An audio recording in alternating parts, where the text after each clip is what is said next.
Man, let me get set up here. I'd like to welcome everyone to Bagtalk Sports. This is the college football preview. I'm just coming live from my dining room, just putting this quick little preview together. Um, just like in local news to start off, we just found out Michigan football that Tariq Black, the wide receiver, the red shirt freshman, he was declared a red shirt. He was given a medical red shirt because of injuring his left foot last year, who missed significant time. He has now injured his right foot. It's a hairline fracture. Um, the status of his injury and how long he's going to be out is still kind of up in the air. We don't really know what all the details are, but I believe James Yoder of Chat Sports Online broke the story, I believe, either late last night or very early this morning, that Tariq Black is in fact possibly gone for the season. This is a huge blow for Michigan football, considering the fact that we already had Kakoa Crawford as well as Eddie McDoom transfer. So we lost two receivers last year. Last year, we lost Devin Asiasi, very talented tight end. We've lost Tyrone Wheatley Jr., so we lost four people on the offensive end. But, we still got Grant Perry, who I think can have a very, very great year. I know he got into some trouble, but I have a lot of confidence in Grant Perry. I think it was originally thought that Tariq Black would be like the X receiver out on the flank. But I think now you can move Donald Peoples-Jones back to that because they were going to talk about playing him in the slot, and I think maybe you put Grant Perry or Oliver Martin in at that slot position. So it's a big opportunity for a lot of these young receivers who are kind of getting their feet wet and haven't seen a lot of action as of yet. So it can be a challenge to the offense, or it can be a great thing because there's not a lot of film on a lot of these guys. The only really film they have is, you got a little bit on Grant Perry, who was kind of more of a possession receiver, a little bit on Donovan Peoples-Jones, not a lot on Oliver Martin or Nico Collins. I know Nico Collins will be the other receiver for sure. So we're going to have Nico Collins and Donovan Peoples-Jones on the outside. They're probably going to move Grant Perry in on the slot. But I think Oliver Martin's still in the mix, and some of the younger guys as well. So I think now with this injury, I think they're going to have to rely more on the running game to get that running game going. So we'll just kind of see how it goes moving forward. Obviously, the news broke, I believe it was either Wednesday or Thursday, about the head coach of Ohio State University, Urban Meyer. Him and, in addition to the athletic director, Gene Smith, will be serving a 3-game suspension. However, Urban Meyer, he will be allowed on the practice field after the first game, after the Oregon State game. So essentially, it's a 1-game suspension. I mean, he will be on the practice field, so it's not like he'll be gone for the next 3 weeks, which is not it just kind of, when you look at it, it's how the press conference went. There was no contrition from the board of directors. There was none from Urban Meyer himself. He even apologized to the wife of this guy. He kind of did it later on. It was kind of like some stuff he had read on a piece of paper. He was just kind of like blasé about it. I mean, whatever. I mean, they addressed it, so I guess we're going to move on, I suppose. But it wasn't really anything significant, or you felt any type of contrition or remorse for what has taken place, especially when you're talking about domestic violence, which is a very serious issue. I know people personally who have went through it. It's not something you just kind of poo-poo. I think it's a very serious issue. It can be a deadly issue. And I think Ohio State did a poor job of handling it. And it's not just because I'm a Michigan fan. It's just, it is what it is. They did a very poor job of handling it. And that's just the way it is. I felt they could have, if you're going to be resolute, if you're going to be blasé about it, just bring Urban Meyer back now. Like, you know what? We don't really give two hoots about what happened. It is what it is. We're going to move forward. Or if you're going to really punish Urban Meyer, truly punish him. Make it a more significant suspension, and make it to it more detrimental. And I don't think they did that. And I feel like this is something the NCAA should get involved in because it was not what he did. It was detrimental to the team. You know, when you have a climate like that, players see that. You see your coach; he's getting away with murder, lack of a better term. But then, if you're late for practice or you just do some small violation, you may lose your spot, or you could possibly lose your scholarship because they feel you're not playing, or you're not practicing hard enough. But you're allowing, you're more lenient with these more serious issues. So we'll see how this goes moving forward. Oregon State, they are a Power Five team. I expect Ohio State to win this game. How much, I don't know. It's going to be interesting to see how this team responds. They might beat them 55-10. It might be 17-6, or it might just be somewhere in the middle.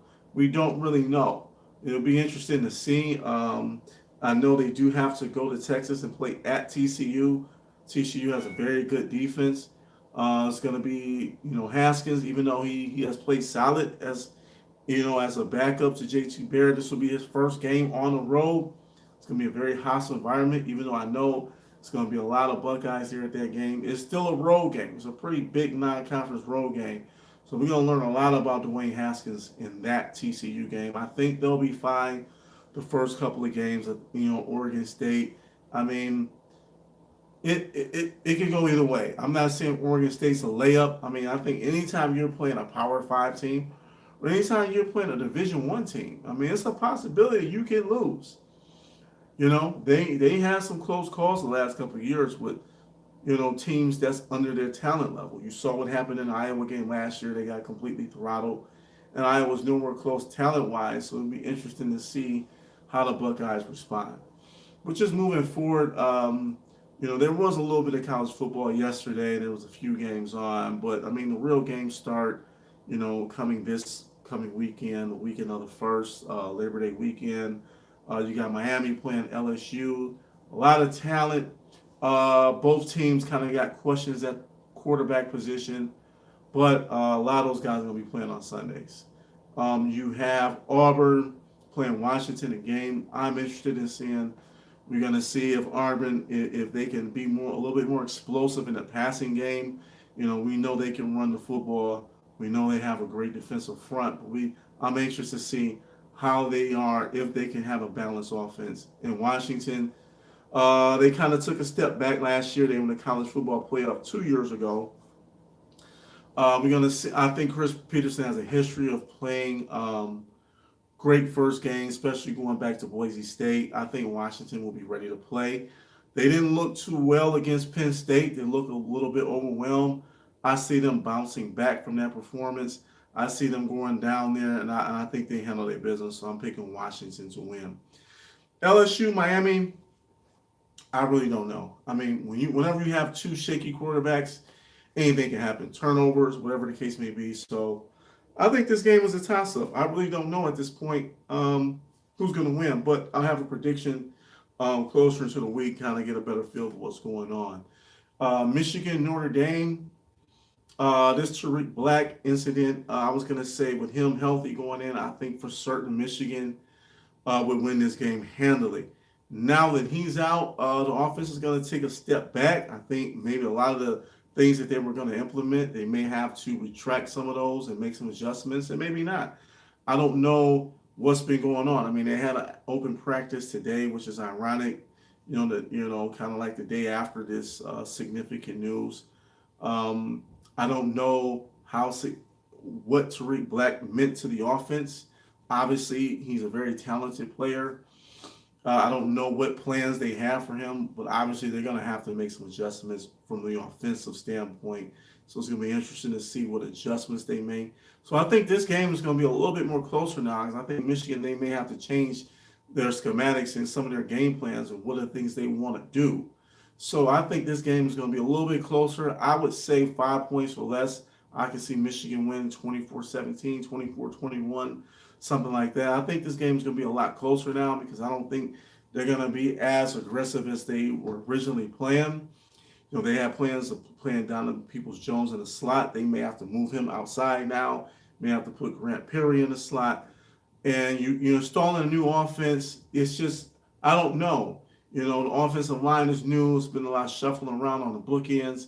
So we just have to see, and it's going to be on the road at night. I don't see them clicking on all cylinders this first game. So the hope is that they will play well enough on offense because I know the defense is going to show up. They're going to do their part. Hopefully they can get some turnovers early. I think that will help the offense. But maybe the offense is good anyway. Maybe it just won't matter.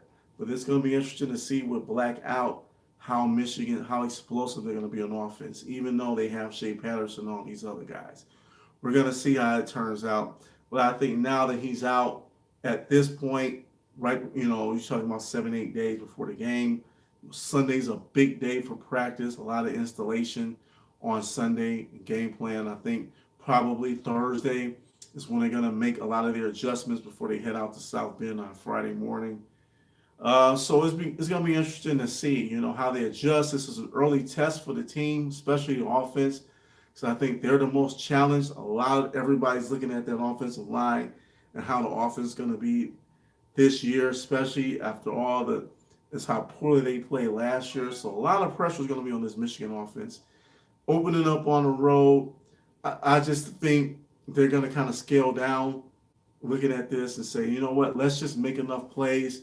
Let's get this game into the fourth quarter, and hopefully our quarterback's better than their quarterback. We got a better defense. We'll make enough plays, and we'll just hold Notre Dame off.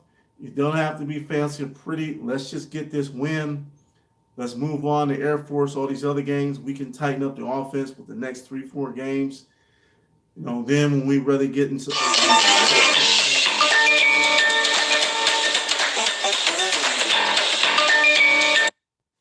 So it's going to be interesting to see. This is just part one. Part two, we're going to get more into detail about where I see this college football season going. I'm going to make my picks for Heisman, all the conference winners, and who's ultimately going to be in the college playoff, the surprise teams, the teams that I think is going to take a step back. So we're going to get into all of that later on this evening. So stay tuned for that.